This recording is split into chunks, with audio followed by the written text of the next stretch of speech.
यह बहुत छोटी सी कहानी है जिसे सुनने के बाद आपका सारा दुख खत्म हो जाएगा और बुरी आदत भी छूट जाएगी। 3 राहगीर जो कि जंगल में अलग अलग दिशा से आ रहे थे, जंगल में एक बड़े पेड़ के नीचे विश्राम करने के लिए जब बैठे तो तीनों की मुलाकात वहां हुई। तीनों आपस में जानकारी बढ़ा रहे थे, आपस में एक दूसरे से पूछ रहे थे कि कहां से आए हो, कहां जा रहे हो, क्या करते हो, तमाम प्रकार के आपस में क्वेश्चन पूछ रहे थे।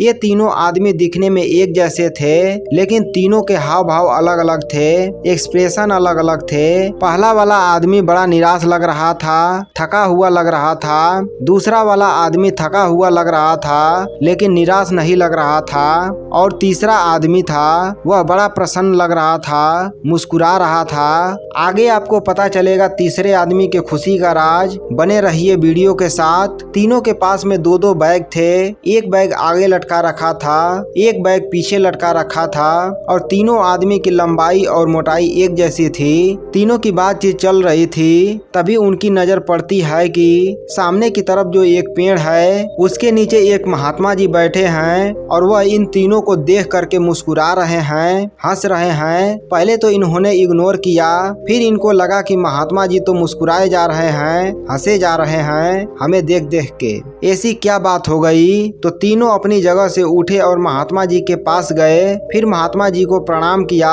और कहा, महात्मा जी आप हमें देख करके मुस्कुरा क्यों रहे हैं? हम कोई जोक सुना रहे हैं, मजाक कर रहे हैं, आपको हमें देख करके हंसी क्यों आ रही है? हम दिखने में बेढंग से हैं, जोकर लग रहे हैं, क्या दिक्कत है महात्मा जी? महात्मा जी बड़े शांत भाव से मुस्कुरा के बोले, नहीं बेटा, मैं तुम्हारे प्रश्नों का उत्तर दूं उससे पहले मैं तुमसे एक प्रश्न करता हूं, उसका उत्तर दो, तब आप लोग के प्रश्नों का उत्तर देता हूं। वो तीनों राहगीर बोले, पूछिए महात्मा जी। फिर महात्मा जी बोले, मेरा प्रश्न यह है कि तुम तीनों के पास 2-2 बैग है, अगर मैं तुमसे कहूँ कि लोगों की अच्छाई को एक बैग में रखना है, बुराई को एक बैग में रखना है, तो तुम कौन से बैग में क्या रखोगे? पारा पारी तीनों बताओ इस प्रश्न का जवाब। पहले वाले राहगीर ने कहा कि महात्मा जी मैं लोगों की बुराई को आगे वाले बैग में रखूंगा ताकि उनसे जितना हो सके दूर रहूं, अच्छाई को पीछे वाले बैग में डाल दूंगा जिससे जीवन में अपने अंदर अच्छाई को इम्प्रूवमेंट करता रहूं।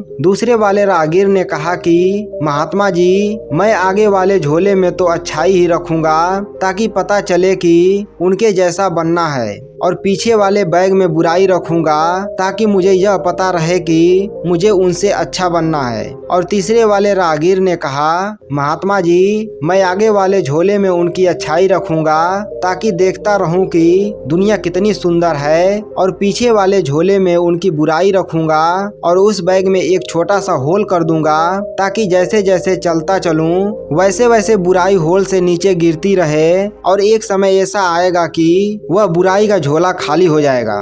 महात्मा जी ने कहा, मैं तुम्हें देख करके इसलिए मुस्कुरा रहा था क्योंकि मैंने तुम्हारे बारे में सही सोचा था, सही समझ रहा था। तुम्हारे चेहरे देख करके फेस रीडिंग कर ली थी। यह जो तुमने जवाब दिया यही तुम्हारी इस यात्रा का सारणी है, यानी यही तुम्हारे जीवन यात्रा का भी सार है। पहले वाले यात्री जो भाई साहब कह रहे हैं कि मैं आगे वाले झोले में बुराई रखूंगा ताकि जितना हो सके बुराई से दूर रहूंगा, यह इस यात्रा में थके हुए दिख रहे हैं, निराश दिख रहे हैं और जीवन की यात्रा में भी थक चुके हैं, निराश हो चुके हैं, नेगेटिविटी के साथ हैं, उसका हाथ ही नहीं छोड़ रहे हैं, नकारात्मकता इनको घेर चुकी है, कह रहे हैं मैं लोगों से दूर रहूंगा।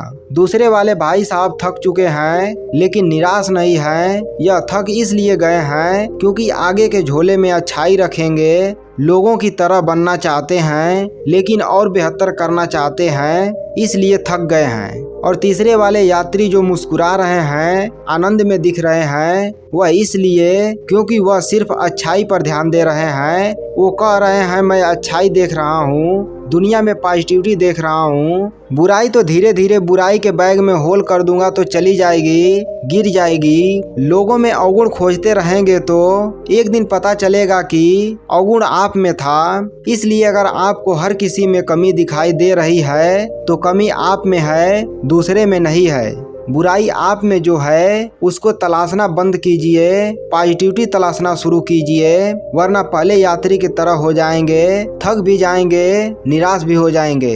जीवन की इस यात्रा में अगर आप आनंदित रहना चाहते हैं, मुस्कुराहट के साथ आगे बढ़ना चाहते हैं, तो तीसरे यात्री की तरह आगे बढ़िए, जो जीवन में अच्छाई वाले बैग को आगे टांग लेता है और बुराई वाले बैग को पीछे टांग लेता है। बैग में एक छेद भी कर देता है ताकि बुराई धीरे धीरे कम होती चली जाए। हमारा दृष्टिकोण हमारे जीवन को बदल देता है। इस बात पर अमल करना शुरू कीजिए। कहीं पढ़ा था मैंने कि एक मक्खी अगर सब्जी के तराजू पर बैठ जाए तो ज्यादा फर्क नहीं पड़ता है, लेकिन वही मक्खी अगर एक सोने के तराजू पर बैठ जाए तो उसकी कीमत 15,000 हो जाती है। हमारा मूल्य दूसरों के मूल्य से भी निर्धारित होता है, इसलिए अपना संगत सुधारना शुरू कीजिए। वो कहते हैं ना, जैसी संगत आपकी रहेगी आप भी वैसे हो जाओगे कुछ समय बाद। तो दोस्तों, अपनी संगत उनके साथ रखो जो लोग अपने जीवन में कुछ अच्छा कर रहे हो। अगर आप इस बात से 1% भी सहमत हो तो वीडियो को लाइक जरूर करें।